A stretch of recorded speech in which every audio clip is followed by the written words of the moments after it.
Um, and you can't limit it to three.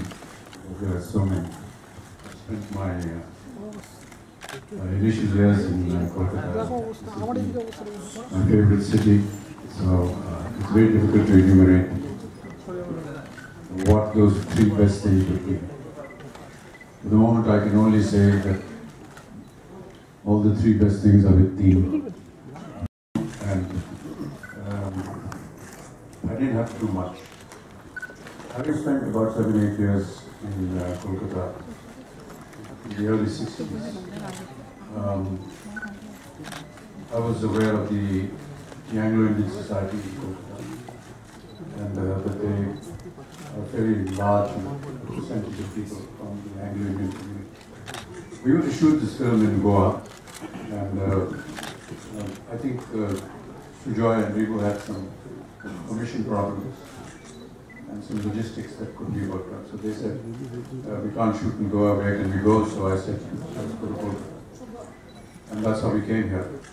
John Biswas, the character that I play, is an Anglo-Bengali.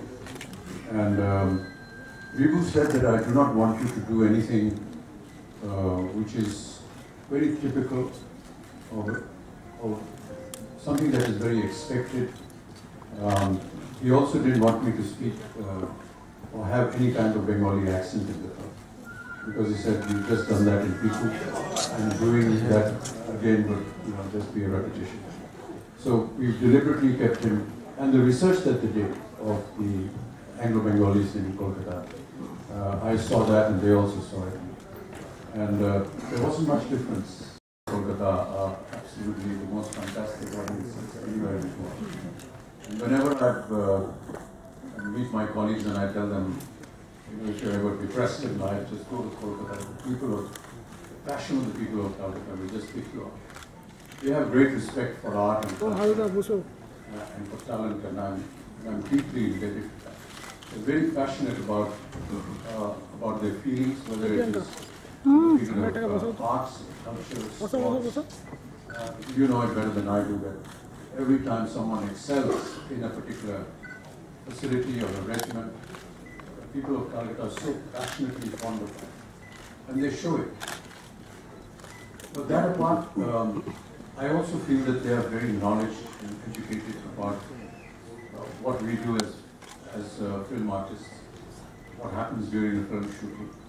So even if there's, say, 5,000 to 10,000 people who have come to watch, and you will ask them, I think you need to move this side because this is our frame, they will understand that, and they will obey it, they will be very cooperative. And that's the really beauty of it. You feel the soul, and that is all that we have.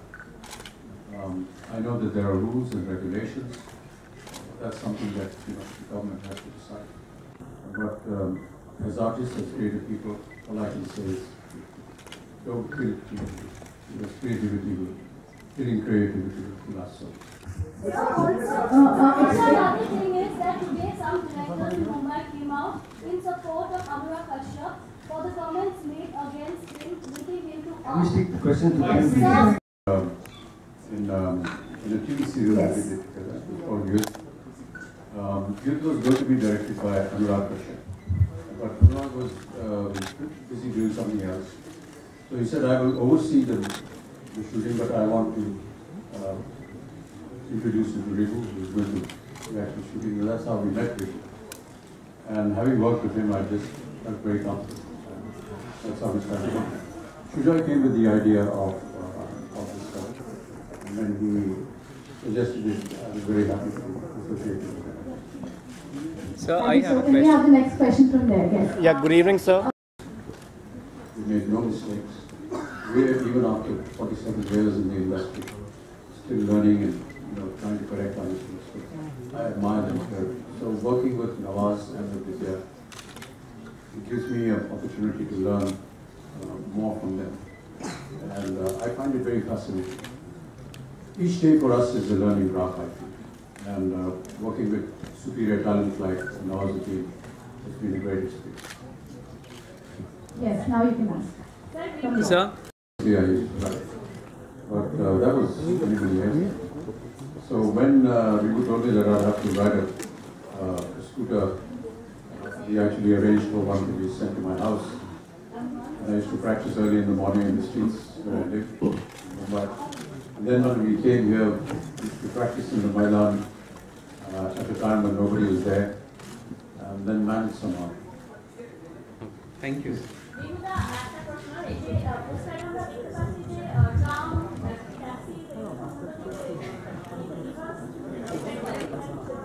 think you answered this question. The word film. There is no more film. There is no more celluloid. It's all digital. That's the huge change. Film was a very expensive commodity in my time. And all the time there was always this pressure that you have to save it and not utilize much. So if you have to do a retake, it was a big pressure for us, as also for the producer. And now with digital, there's a freedom to be just doing very long shots, taking your own time. And even if you make a mistake, there's not that pressure that you can't do it again. I just shot another film which is being made by Shubham Sarkar called Pink, and we used digital camera, not for the first time, for several other times, but it gives you the liberty to just shoot for several minutes at a time. And I think it's extremely, it's a very creative process. When you get a shot that lasts about 15-20 minutes, I mean, on film we could hardly do something that is more than 30 seconds. 40 seconds or the maximum, a minute. But now to be able to do entire sequences of 15-20 minutes and placing 6 or 7 digital cameras around you, so that you don't have to repeat or retake or shift the camera to take a close-up. These have been very beneficial, and that's, I feel, is a benefit. Digital is going to also restore all our past work. So I look upon that as a great documentation.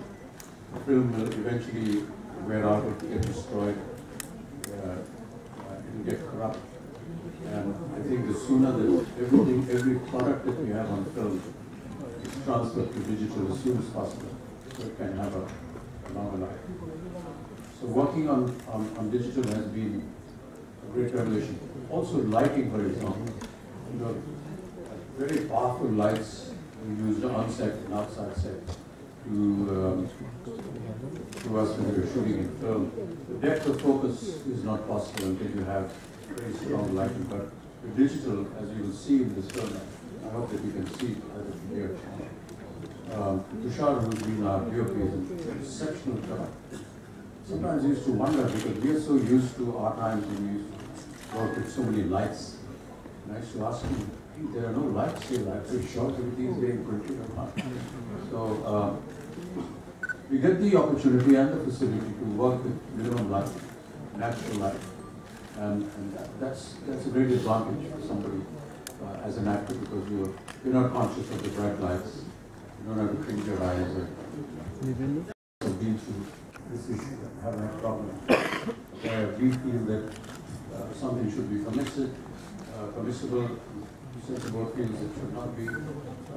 There are rules and regulations that are set by the government, but there are also facilities for people who make them to approach and go to higher authorities. So if you're dissatisfied with something, there is a tribunal, there are the courts, and there have been many cases where eventually the maker has gone to court and come out with a decision that is pro him.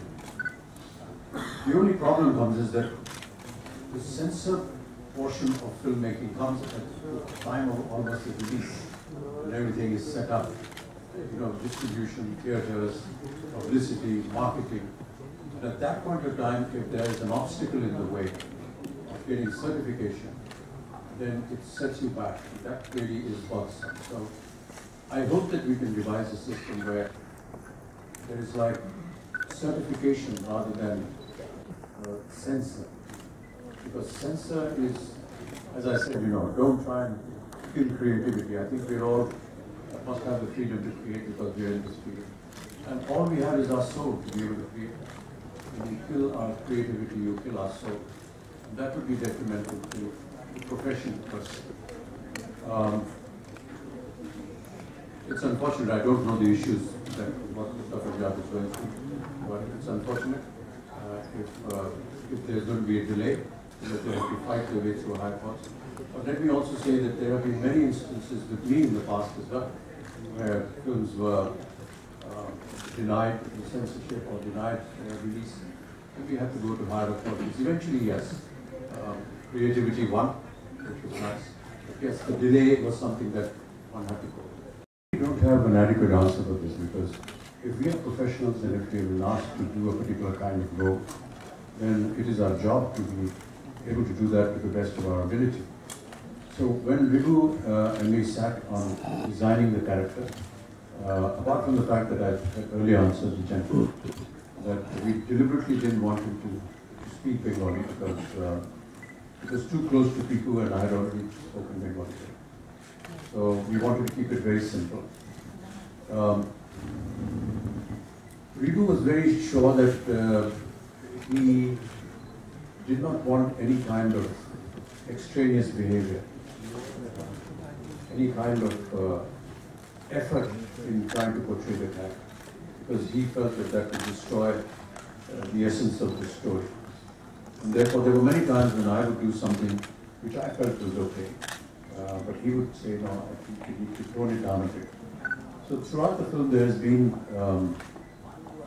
a deliberate intent to do something simple, keep it very normal. And let me tell you that being simple in front of the camera is one of the most difficult things. And it's been very tough to do that. So I admire somebody like, say, Nawaz, for example, who has this exceptional quality of being very simple. Today's actors, for example, say Irfan, Nawaz, all the younger generation, whether it's Ranbir or Ranbir, Alia, Kangana, Deepika, they're all so simple and normal in front of the camera. That's really the attraction. And that's what Ribhu wanted me to do. So every film is a test for us, every film is a challenge. He has also been a great challenge. I hope that we can keep being challenged year after year, because that's what keeps us alive.